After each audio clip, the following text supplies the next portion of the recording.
Good morning students और बच्चों, आज की पामला सीरीज को हम आगे बढ़ाते हुए आज हम आपको ट्रिग्नोमेट्रिक इक्वेशंस के जनरल सॉल्यूशन किस तरीके से निकालते हैं और उनके फार्मूले क्या होते हैं हम आपसे बात करना जा रहे हैं।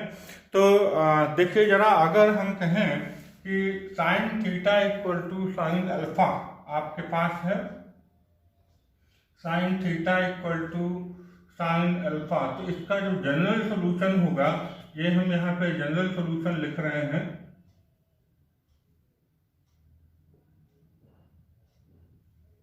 तो ये होगा theta equal to n pi plus minus 1 to the power n into alpha.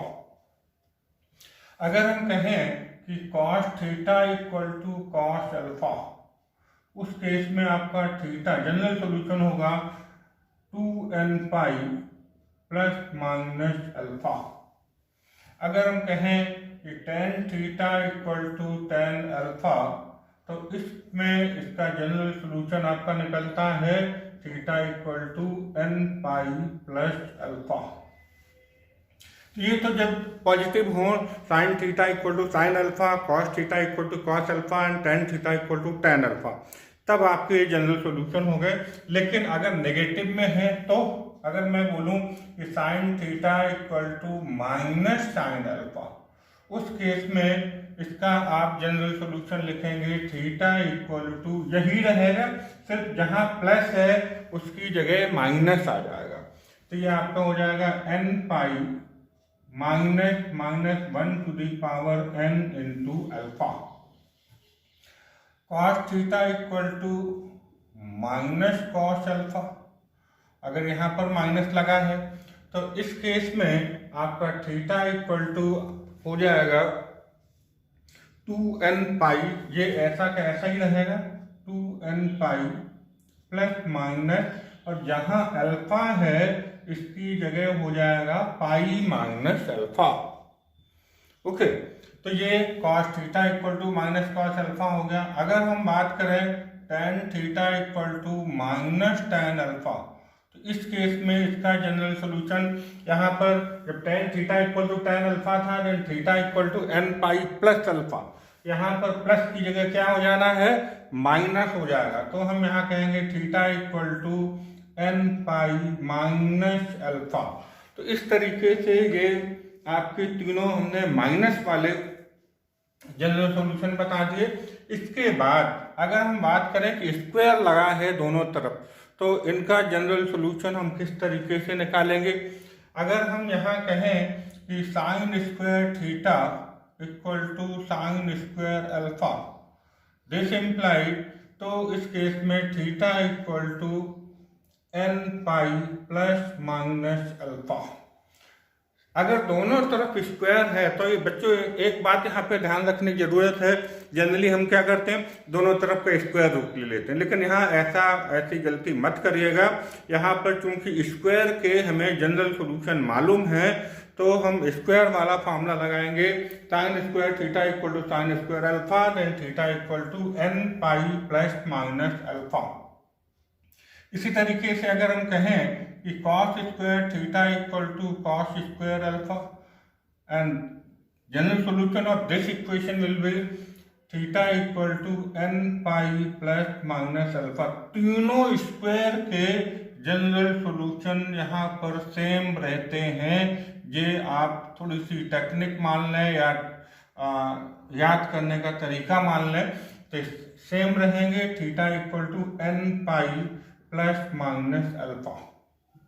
तो आप देख पा रहे हैं कि अगर sine square theta equal to sine square alpha, cos square theta equal to cos square alpha, tan square theta equal to tan square alpha, तो यहाँ पर तीनों केस में इसके जनरल सॉल्यूशन सेम है, theta equal to n pi plus minus alpha. तो इस तरीके से ये आपके 3, 3 एंड 3, ये आपके 9 फार्मूले हो गए। तो इनको आप कर सकते हैं। अब हम बात करें अगर जीरो है, हम कहें कि sine theta equal to zero, इस केस में आपका जो जनरल सॉल्यूशन होगा वो होगा theta equal to n pi, only n pi. क्यों साइन 0 0 होता है, इसलिए यहाँ पर कुछ आगे अल्फा की जगह अगर प्लस माइनस 0 करते भी हो तो कोई फर्क नहीं पड़ना। अगर हम कहें कि कॉस थीटा इक्वल टू 0, अगर कॉस थीटा 0 है तो उस केस में इसका जनरल सॉल्यूशन होगा theta equal to 2n plus 1 pi upon 2।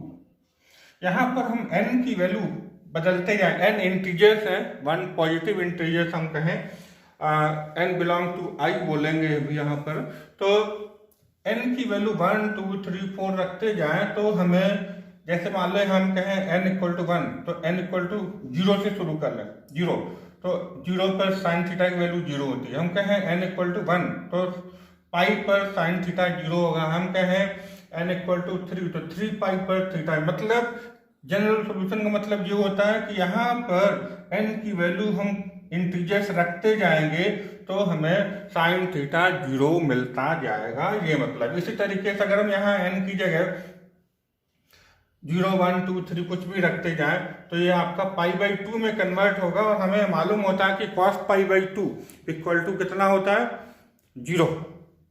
तो आपका हर केस में यहाँ n हम कुछ भी रख दें, एनी इंटीजर, हमें कॉस थीटा 0 मिलेगा। इसी तरीके से अगर हम बात करें tan थीटा इक्वल टू 0, तो इस केस में tan थीटा इक्वल टू 0 के केस में आपका जनरल सॉल्यूशन हो जाएगा थीटा इक्वल टू n पाई। तो ये बच्चों आपके जनरल सॉल्यूशन थे ट्रिग्नोमेट्रिक इक्वेशन के। यहाँ पर वेयर जो हम n यूज कर रहे हैं, n belong to i, n यहाँ पर i है, तो इस तरीके से आप ये जनरल सॉल्यूशन यहाँ पर निकाल सकते हैं। हमने सारे ट्रिग्नोमेट्रिक फंक्शन के इक्वेशन के जनरल सॉल्यूशन निकाल दिए। ये अगर हम यहाँ हेडिंग दे दें, ये ट्रिग्नोमेट्रिक इक्वेशंस हैं और ये इनके जनरल सॉल्यूशन है। तो इस तरीके से आप इनके जनरल सॉल्यूशन निकाल लेंगे और बड़े आसानी से इनको आप लर्न कर सकते हैं। और हमने डिफरेंस बताया है कि किस फार्मूले को किस तरीके से आप यहाँ पे लर्न कर सकते हैं एक दूसरे से लिंक करके। जैसे यहाँ प्लस वाले थे तो किस तरीके से है, माइनस वाले हमने बताया तो यहाँ पे माइनस हो जाएगा, यहाँ माइनस हो जाएगा, लेकिन यहाँ पर पाई माइनस अल्फा, जहाँ अल्फा है उसकी जगह पाई माइनस अल्फा हो जाएगा। बाकी सेम स्क्वायर वाले तीनों केसेज में आपका सेम रहता है जनरल सॉल्यूशन, और जीरो वाले केसेज में आप देखें साइन थीटा और कॉस थीटा का सॉल्यूशन सेम है general solution, and cos theta का अगर जीरो होता है तो 2n प्लस 1 पाई बाई 2 है, और n आपका हमेशा यहाँ पर इंटीजर आई रहेगा। तो इस तरीके से बच्चों ये आप फार्मूले याद करें, और टेक्निकल फार्मूले हैं और हमने याद करने का आपको तरीका ही बता दिया है, इनको याद करिएगा। Thank you.